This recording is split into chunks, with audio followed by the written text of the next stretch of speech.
The Cursed Bridge. It is best to travel the road, but if you are in a hurry, you can take a shortcut through the lands of lament. Just a little further, Harold. The man caressed the horse's neck, then gave it a loving pat. Harold was too old for this journey, but the worn-out colt was the only transportation he had. By all rights, Harold should be spending his days grazing in pasture, in comfort and peace. He and Harold came into this world the same summer. That was 25 years ago. The man was in his prime. Harold was in his twilight. The man's eyes darted all around. Strange noises called from all directions.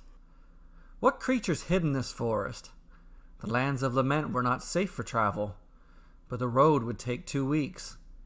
The man knew this, for that's the way he took to get here. 2 weeks he could not afford to take for his return. All day and night, Harold carried him the way back. It was the following morning, and neither man nor horse had slept. With any luck, they would arrive by nightfall. Concern had quelled his appetite, and he suspected Harold's as well. It was as if the old horse shared the man's concern. In the days of his joyous youth, he would ride Harold, and they would outrun the wind. In those happy days, his mother would watch them ride. He remembered her face. She was beautiful, both then and now. But in those days, she was healthy.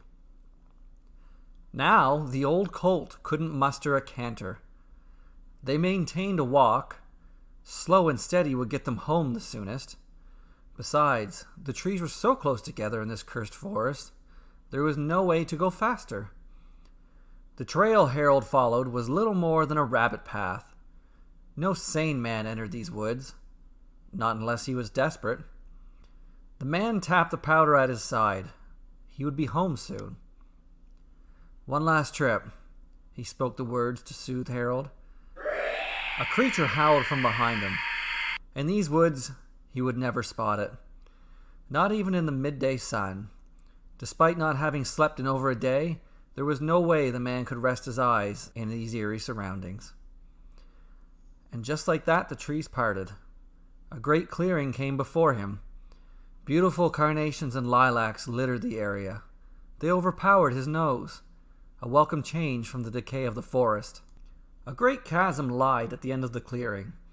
The man dismounted, took Harold by the reins, and led him carefully along the edge. Harold was old and weak, but he was wise. He would not misstep over its edge. The man peered over the edge. Fog obscured the view of the bottom, but he could still see hundreds of feet down. He tapped the powder at his side and let out a sigh of frustration. The other side was too far away. The other side was where he needed to be. For an hour, the man led Harold along the chasm's perimeter. He fed it apples as they traveled.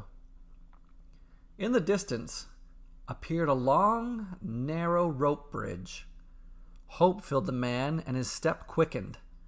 Harold's quickened as well, with a little motivation from a tug on his reins. "I'm coming home, Mother." Stretching all the way across the chasm, the bridge was as narrow as it was long. Moldy-gapped planks formed its base. A coarse rope at each side was all there was for support. The man reached the start of the bridge and took a breath. Harold was old and weak, but he was witty.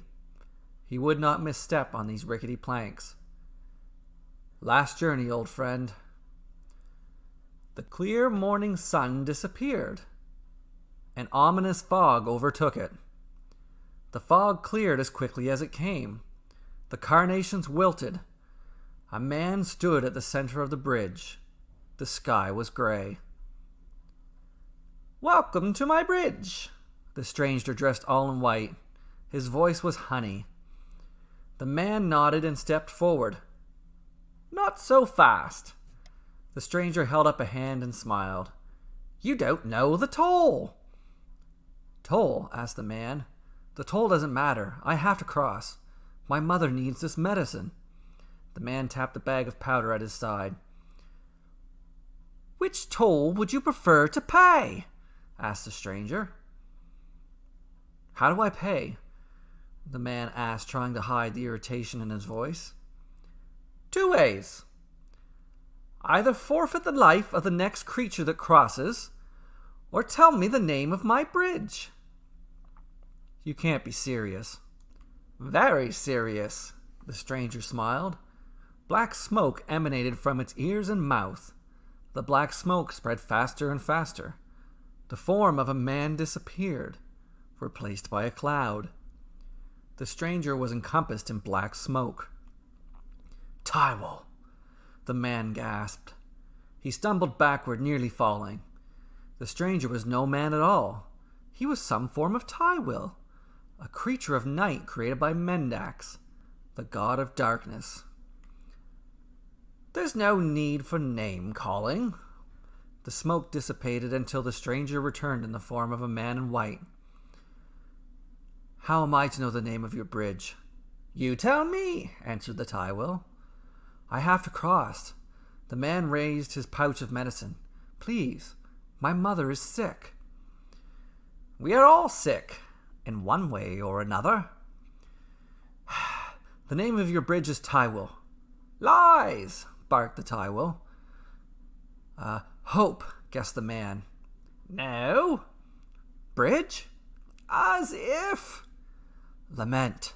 "Never." The man guessed for hours. The sun crossed overhead. The bridge could be anything. He closed his eyes and concentrated. No password came to mind. Instead, visions of his mother came. They would sometimes ride Harold together through the fields of golden chrysanthemums. Those were some of the happiest days of his life. Never again would they ride together. "Goodbye, old friend." The man fed Harold his last apple, then stroked his mane. He slapped Harold's rump and watched it cross the bridge. When Harold reached the Tywell, a fog rolled in and concealed them. The fog dissipated once again. Harold and the Tywell were nowhere to be seen. The man crossed the bridge and hurried to deliver the medicine to his mother, never to see Harold again. It is best to travel the road, but if you are in a hurry, you can take a shortcut through the lands of lament. There's an old rickety bridge there. That route may be the best way to go, until you see the man in white riding his old colt.